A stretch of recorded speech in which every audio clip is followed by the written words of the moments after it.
Hello दोस्तों, my YouTube channel AN math class में आपका स्वागत है। आज के क्लास में हम पढ़ने वाले हैं सर्वांगसम। सर्वांगसम क्या होता है, इसका कितना नियम होता है, आज के क्लास में हम सारे चीज को अच्छे तरीके से बताने वाले हैं। तो इस वीडियो को शुरू से अंत तक जरूर देखिएगा, तभी आप एक एक चीज को समझ पाइएगा। आइए हम समझाते हैं। सबसे पहला आप यहाँ पर हेडिंग डाल लीजिएगा सर्वांगसम। सर्वांगसम इसको हम इंग्लिश में कहते हैं कॉन्ग्रुएंट।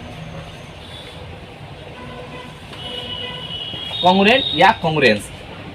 सर्वांगसम का मतलब होता है कि कोई भी दो आकृति सर्वांगसम तभी होगा जब उसका आकार और माप बराबर होगा। अगर आकार और माप बराबर नहीं होगा तो वह सर्वांगसम नहीं होगा। यहां पर देखिए, ये हम एक एंगल लिए हैं, ये 30 डिग्री का एंगल है। दूसरा एंगल लिए हैं छोटा सा, ये भी 30 डिग्री का है, ये भी एंगल 30 डिग्री का है। तो क्या हम इसको सर्वांगसम कहेंगे? नहीं। सर्वांगसम का मतलब होता है कि दोनों की आकृति समान होना चाहिए। यानी कि अगर ये 90 डिग्री होगा, अगर हम यहां पर 90 ले लेते हैं, 90 डिग्री, तो यहां पर भी सेम इसका फोटोकॉपी समझिए, इसका फोटोकॉपी समझिए, यानी कि समान होना चाहिए, समान लंबाई का।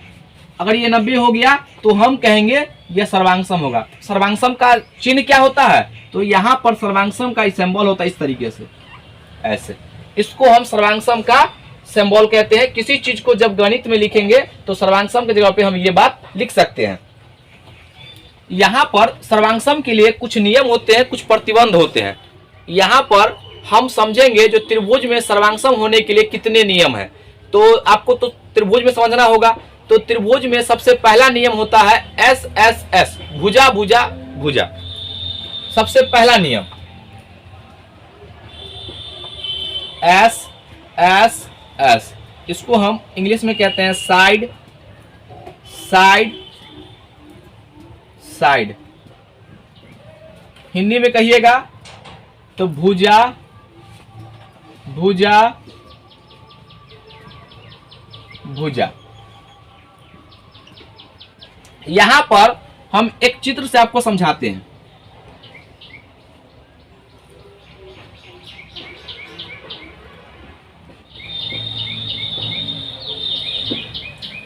इसका नामकरण कर देते हैं A B C D E और एफ। यहां पर आपको एक बात यूज होगा इसमें, संगत।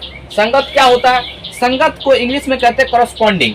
अगर इस भुजा की जो लंबाई होगी इस भुजा के बराबर होना चाहिए, इस भुजा का जो लंबाई होगा इस भुजा के बराबर होना चाहिए, और इस भुजा का जो लंबाई होगा ये इस भुजा के बराबर होना चाहिए।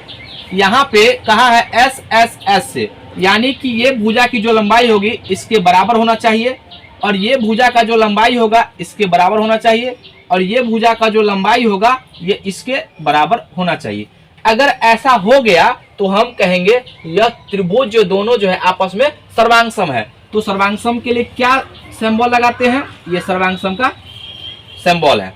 यहां पर इसमें देखिए दो बातें आपको ध्यान रखना होगा। यहां पर इसमें आकार आकार, इसको हम इंग्लिश में कहते हैं शेप शेप। उसके बाद यहां पर माप, इसको हम इंग्लिश में कहते हैं साइज। अगर आकार और माप दोनों बराबर होंगे तभी ये सर्वांगसम होगा। क्योंकि देखिए इस त्रिभुज को उठा करके अगर हम इस पर रख देंगे तो दोनों समा जाएगा, आपको पता ही नहीं चलेगा जो यह एक दोनों दो त्रिभुज है, आपको पता नहीं चलना चाहिए, तभी हम कहेंगे एक दूसरे का ये सर्वांगसम है। यहां पर एक उदाहरण से आपको हम समझाते हैं। दो त्रिभुज लेते हैं, यहां पे इसका नामकरण कर देते हैं A B C D E और एफ। आपको यहां पर समझना होगा जो दोनों त्रिभुज जो है यहां पे लिख देंगे कि ये 5 मीटर का है और ये 5 मीटर का, ये 7 मीटर तो ये भी 7 मीटर, और ये 10 मीटर, मान लीजिए 10 मीटर है तो ये भी 10 मीटर। ये इसके बराबर है, ये इसके बराबर है और ये इसके बराबर है। अगर ऐसा हो गया तो हम कहेंगे ये दोनों त्रिभुज आपस में सर्वांगसम है। यहां तक क्लियर है? आइए अब हम दूसरे नियम पे चलते हैं। दूसरा नियम है SAS। इसको हम इंग्लिश में कहते हैं साइड एंगल साइड, हिंदी में कहते हैं इसको भुजा कोण भुजा। यहां पर अपना दिमाग नहीं लगाना है, जो लिखे हैं वही आपको समझना है। ये बीच में लिखे हैं, इसका मतलब होता है ये बीच में ही रहेगा। यानी दो त्रिभुज तभी आपस में सर्वांगसम होंगे जब दोनों का भुजा संगत बराबर होगा और उसके एक बीच का कोण बराबर होना चाहिए। अगर बीच का कोण नहीं होगा तो वो सर्वांगसम नहीं होगा। इस नियम से यहां पर हम दो त्रिभुज बनाते हैं।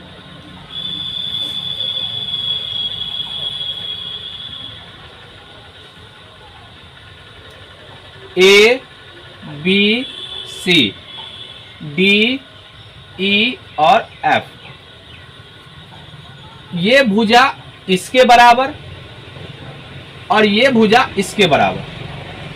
यहां पर अब बताइए क्या लिखे है? बीच में है, तो ये दोनों भुजा के बीच में यहां पर कोण आएगा कि यहां पर कि यहां पर? तो यहां पर कोण होगा।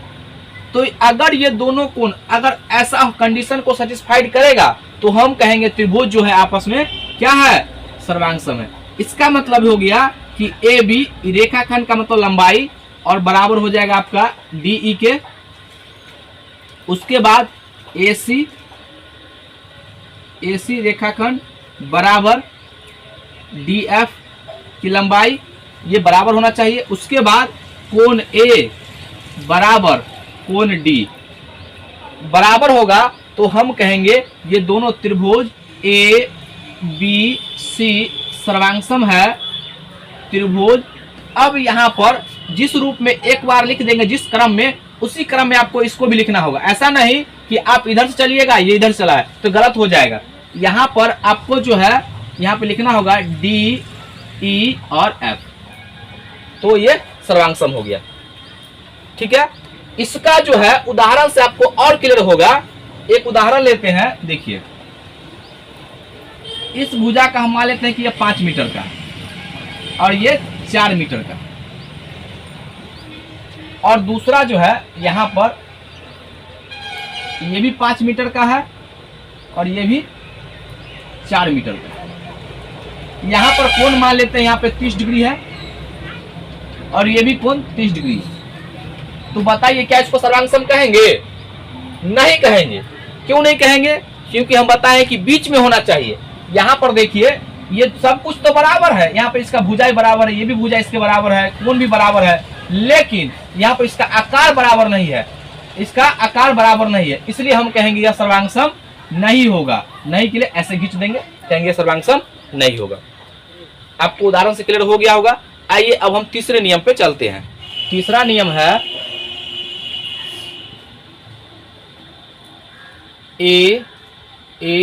AS, या आप इसको ऐसे भी लिख सकते हैं ASA। ये आगे पीछे बीच में भी होगा, नहीं भी होगा, ठीक है ना। इसको हम कहते हैं एंगल, AO को लिखिए एंगल साइड। आप इसको बीच में भी लिख सकते हैं, इसको हम हिंदी में लिखेंगे कोण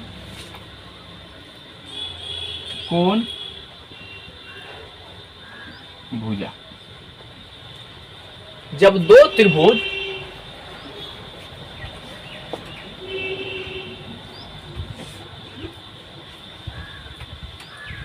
इसका नामकरण कर देते हैं ABC, DE और F।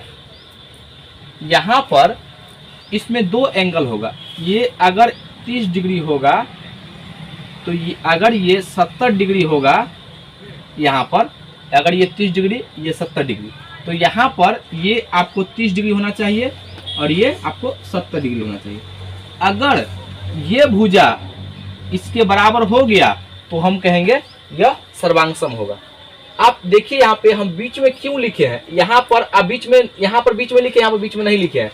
इसका कारण है कि ये बीच में भी हो सकता है और नहीं भी हो सकता है। जैसे एक त्रिभुज में कितने कोण बनता है? एक त्रिभुज में तीनों अंतः कोणों का योग 180 डिग्री होता है। तो बताइए यहाँ पे ये 70 है, ये 30 है, तो इसका मतलब ये कितना हो गया? ये 80 डिग्री हो गया, तभी ना जोड़ के 180 डिग्री खुलेगा। यहाँ पर भी कितना हो गया? ये 80 डिग्री, 80 हो गया। अब देखिए यहाँ पे ये दोनों कोण, ये दो कोण और ये भी दो कोण, और एक भुजा है और एक भुजा इसके संगत है, ऐसा हो गया तो हम कहेंगे त्रिभुज सर्वांगसम है। तो इसलिए हम ये लिखे हैं यहाँ पे, ये बीच में भी हो सकता है और नहीं भी हो सकता है, इसको याद रखिएगा, यह सर्वांगसम हो जाएगा। इस बात को ध्यान रखिएगा, ये बीच में भी हो सकता है। आप इसको ऐसे भी लिख सकते हैं, यहाँ पे ए बी बराबर डी ई बराबर माप का होगा, और कोण ए बराबर कोण डी और कोण बी बराबर कोण ई। अगर ऐसा हो गया तो हम कहेंगे त्रिभुज ए बी सी सर्वांगसम। जिस अनुक्रम में लिखेंगे, क्रम पर ध्यान दीजिएगा, इसमें बहुत इंपॉर्टेंट करता है क्रम, और क्रम नहीं लिख पाए तो फिर आपका गलत हो जाएगा। त्रिभुज डी ई और एफ, ये सर्वांगसम हो जाएगा। यहाँ पर कोई बच्चा कहेगा नहीं हम इसको ऐसे लिखेंगे, ये ए बी बराबर तो चलेगा ही डी ई, उसके बाद वो कहेगा कि कोण बी बराबर कोण ई और कोण सी बराबर कोण एफ। अगर ऐसा हो गया तो हम कहेंगे त्रिभुज ए बी सी सर्वांगसम है। त्रिभुज किसके? ऐसे लिखे ना अनुक्रम में, क्रम को ध्यान दीजिएगा।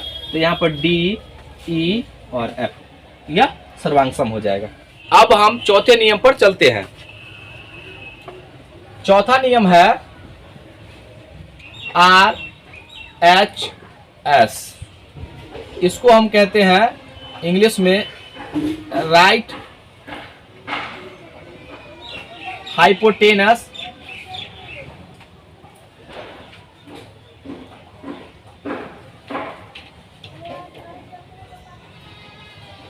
साइड। इसको हम हिंदी में कहते हैं समकोण, समकोण कर्ण भुजा। ये हमेशा समकोण त्रिभुज में ही लगेगा। यहां पर राइट का मतलब होता है समकोण। समकोण यहां पर देखिए, समकोण जब भी कहेगा तो आपके दिमाग में ऐसा फिगर बनना चाहिए, यानी कि एक कोण हमेशा 90 डिग्री होना चाहिए। दूसरा अगर कहेगा तो सेम इसी का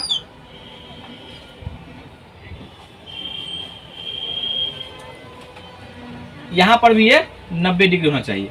और ये जो देख रहे हैं इसका माप हम मान लेते हैं कि यह 5 मीटर का है, तो ये भी 5 मीटर का होगा।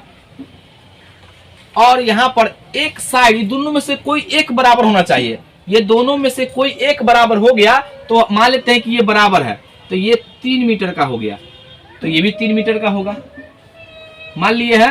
तो यहां पर देखिए एक 90 डिग्री का मान होना चाहिए, एक कर्ण बराबर होना चाहिए, और एक जो होगा कोई भी दोनों में से लंब या आधार अगर बराबर हो गया तो हम कहेंगे कि यह आरएचएस से सर्वांगसम है। यहां पर हम इसको लिखेंगे सर्वांगसम।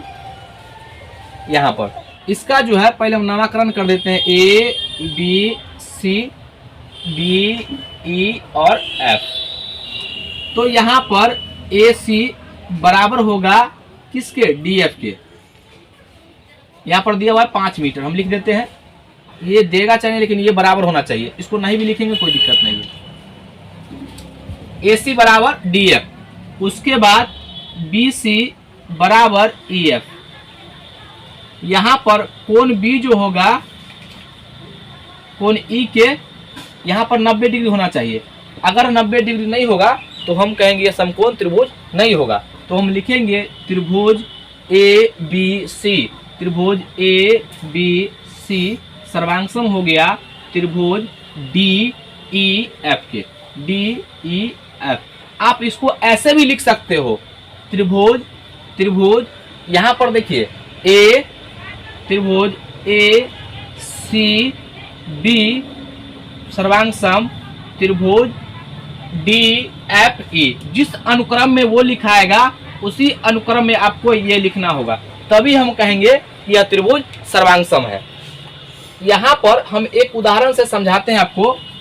ये पहले आपका जो है ए बी की लंबाई निकालेगा। कैसे निकालेंगे? तो पाइथागोरस पर में लिखाए थे आपको एच स्क्वायर बराबर P square plus B square. यहाँ पर एच का मान 5 है तो 5 मीटर है तो स्क्वायर कर देंगे। पी का मान हमको पता नहीं है और बी 3 मीटर दिया हुआ है, इसका स्क्वायर करेंगे। इसका स्क्वायर 25 मीटर स्क्वायर बराबर P square plus 9 metre square. ये बराबर किस आ जाएगा तो घट जाएगा, तो पी स्क्वायर बराबर 25 metre square minus 9 metre square. तो पी बराबर क्या हो जाएगा, घट के 25 में से 9 गया तो 16, तो स्क्वायर हटेगा तो रूट चढ़ेगा, तो 16 मीटर स्क्वायर। इसका वर्गमूल क्या आ जाएगा 4 मीटर। तो इसका मान कितना हो गया 4 मीटर। इसका मतलब जब ये कर्ण 5 है आधार 3 है तो ये भी कितना आ जाएगा 4 मीटर।